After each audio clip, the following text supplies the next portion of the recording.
ন্যায় ইনসাফ যদি সমাজে না থাকে, ওই সমাজে জালেমদের অত্যাচার, নির্যাতন, নিপীড়ন দিন দিন বেড়ে যাবে, ঠিক কি না? ওই সমাজে জালেমদের জুলমাত দিন দিন আরো কি হবে, বেড়ে যাবে। কারণ ওই সমাজে কি নাই, ন্যায় ইনসাফ নাই।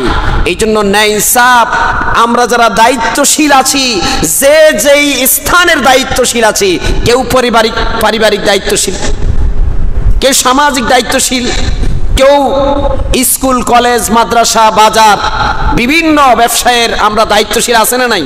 এই জন্য আমাদের প্রত্যেকের ভিতরে ন্যায় ইনসাফ থাকতেই হবে। যদি না থাকে, অবশ্যই আমাদেরকে জেনে নিতে হবে এই ন্যায় ইনসাফের পরিবর্তে এসে এখানে জুলুম আক্রিয়ে জালেমদের আবাসস্থান তৈরি হয়ে যাবে। আর জালেমরা যখন প্রতিষ্ঠিত হয়ে যাবে, ওই সমাজে কিয়ামত পর্যন্ত আর শান্তি আসবে না। আসবে? কথা বলুন, আসবে? এই জন্য বন্ধুগণ আমার, আল্লাহর নবী, প্যারা নবী, বিশ্ব নবী জনাবে মুহাম্মদুর রাসূলুল্লাহ সাল্লাল্লাহু আলাইহি ওয়াসাল্লাম তিনি মুআজকে ডেকে বললেন, ইয়া মুআজ, শোনো, ইত্তাকি দাওয়াতাল মাজলুম, তুমি মাজলুমের ব্যাপারে আল্লাহকে ভয় করো। কার ব্যাপারে? মাজলুমের ব্যাপারে। মানুষের উপরে জুলুম করো না, এই ব্যাপারে আল্লাহকে কি করো? ভয় করো। কেননা ফাইন্নাহা লাইসা বাইনাহা ওয়া বাইনাল্লাহ, মাজলুম যারা হবে, মাজলুমের সাথে আর আল্লাহর সাথে কোনো পর্দা থাকে না। মাজলুম এবং আল্লাহ রাব্বুল আলামিনের মাঝে কোনো পর্দা থাকে না। ওরা যদি মন থেকে বলে, আল্লাহ অনেক কষ্ট হচ্ছে, আমাদের উপরে জুলুম করছে, সঙ্গে সঙ্গে কবুল করে নেন। কে করে নেন? এই জন্য সাবধান থাকতে হবে। সমাজের মধ্যে কোনো নিরীহ মানুষের উপর অত্যাচার করা যাবে না, তাদের উপরে জুলুম করা যাবে না। সমাজের মধ্যে ন্যায় ইনসাফ প্রতিষ্ঠা করতে হবে।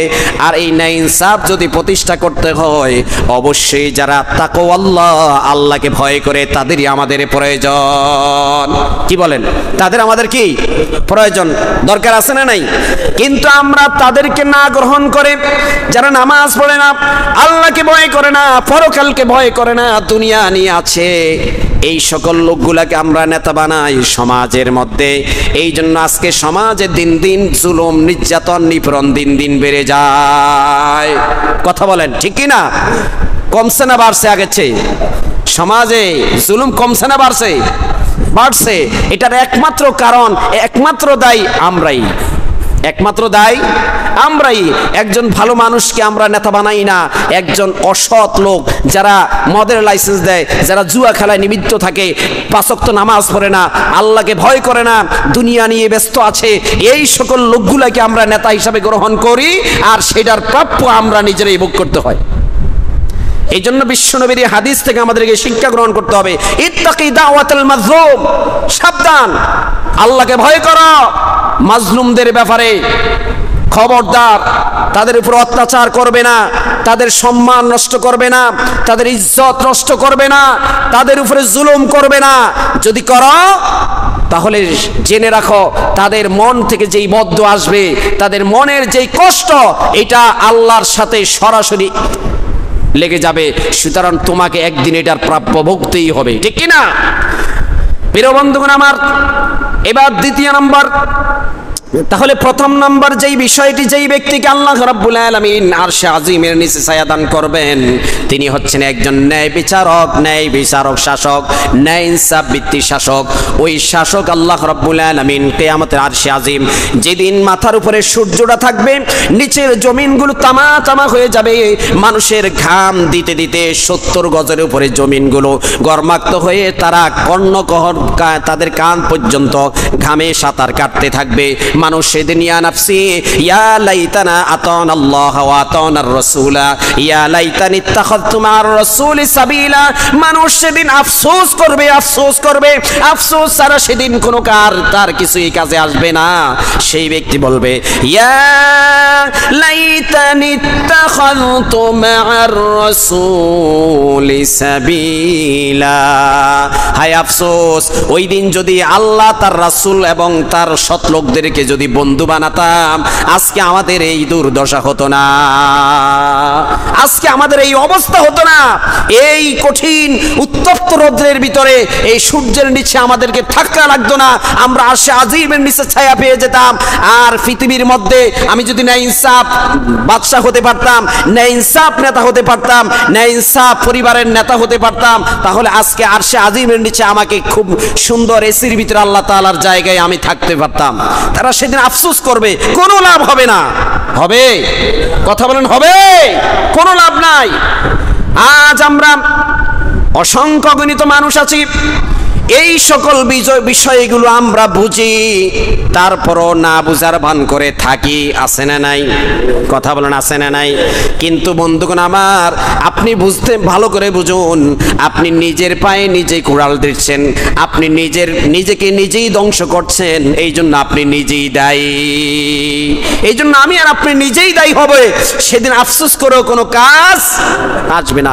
সেদিনের আযাবের তাণ্ডবে, আযাব তীব্র আযাবের সেই বিষয়টি দেখে মানুষ বলবে, ইয়া লাইতা ওয়া ইয়াকুলুল কাফিরু ইয়া লাইতানি কুনতু তুরাবা।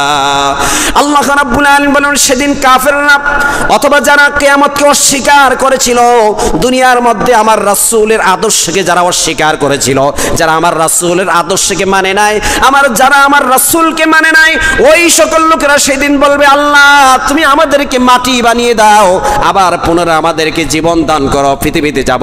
তোমার রাসূলের আদর্শ ছাড়া অন্য কোনো মানুষের আদর্শ পৃথিবীতে আর কায়েম করব না।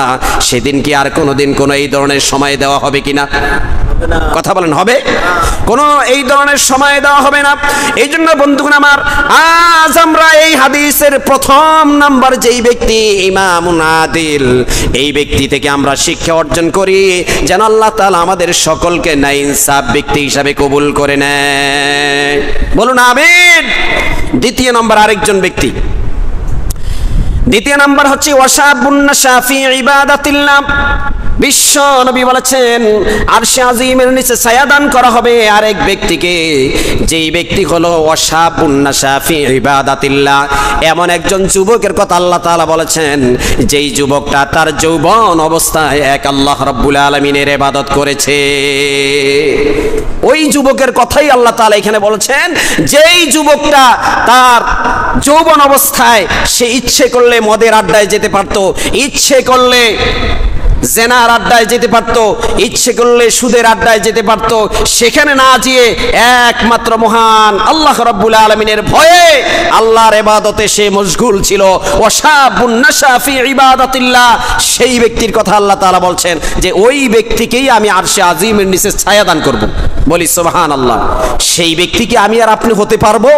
এই বিষয়টিকে আমার আর আপনার বিশ্বাস আছে?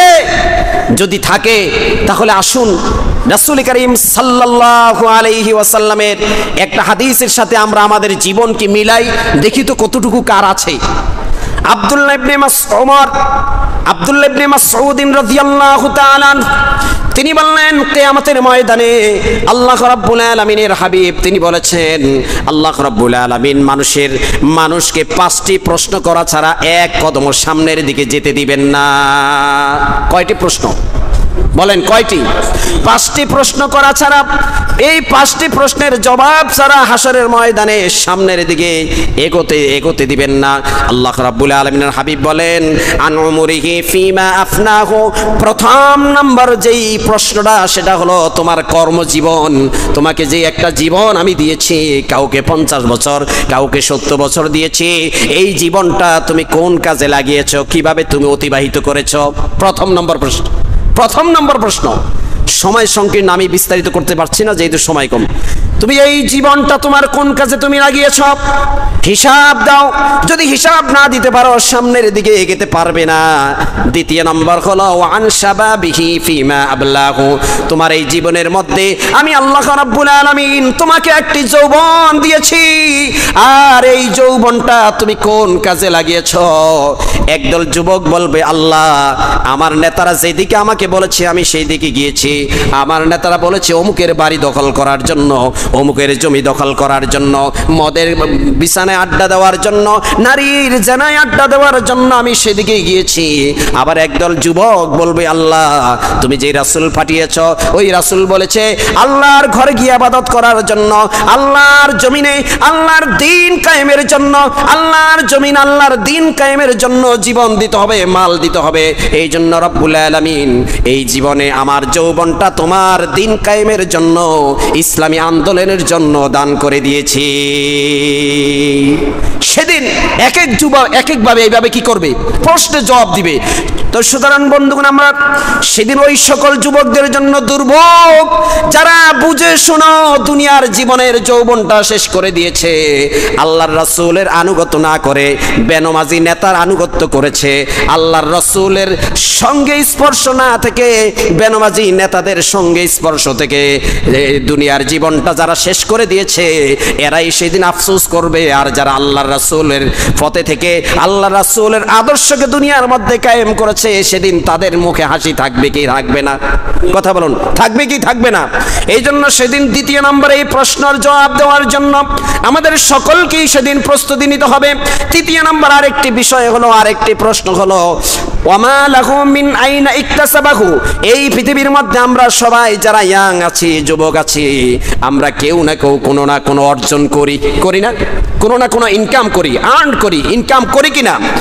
এই বিষয়টা কিভাবে তুমি অর্জন করেছ, তোমার সম্পদ কিভাবে অর্জিত হয়েছে, এই বিষয় সম্পর্কে আল্লাহ রাব্বুল আলামিন যদি প্রশ্ন করে, কেউ বলবে আমি হালাল পথে ছিলাম, কেউ বলবে আমি হারাম পথে ছিলাম। যেই ব্যক্তি হালাল পথে, আল্লাহ রাব্বুল আলামিন তাকে আরশে আজিমের নিচে ছায়া দান করবে।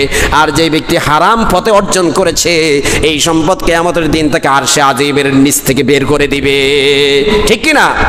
তাকে বের করে দেওয়া হবে। চতুর্থ নম্বর আরেকটি বিষয় হলো ওয়াফিমা আনফাকাহু। এই সম্পদ তুমি কোথায় ব্যয় করেছো? এই সম্পদ সম্পর্কে যখন জিজ্ঞাসিত করা হবে, কেউ বলবে আমি ইসলামী আন্দোলনের পিছনে ব্যয় করেছি, কেউ বলবে আমি আল্লাহ তোমার দ্বীন কায়েমের জন্য টাকা দিয়েছি, খরচ করেছি, ইসলামকে প্রতিষ্ঠা করার জন্য আমার সম্পদ অর্থ জীবন দিয়েছি। আবার কেউ বলবে আমি এই টাকা দিয়ে সিনেমা হল তৈরি করেছি, কেউ বলবে এই টাকা দিয়ে মদের ব্যবসা করেছি। এক একজন এক এক কথা বলবে।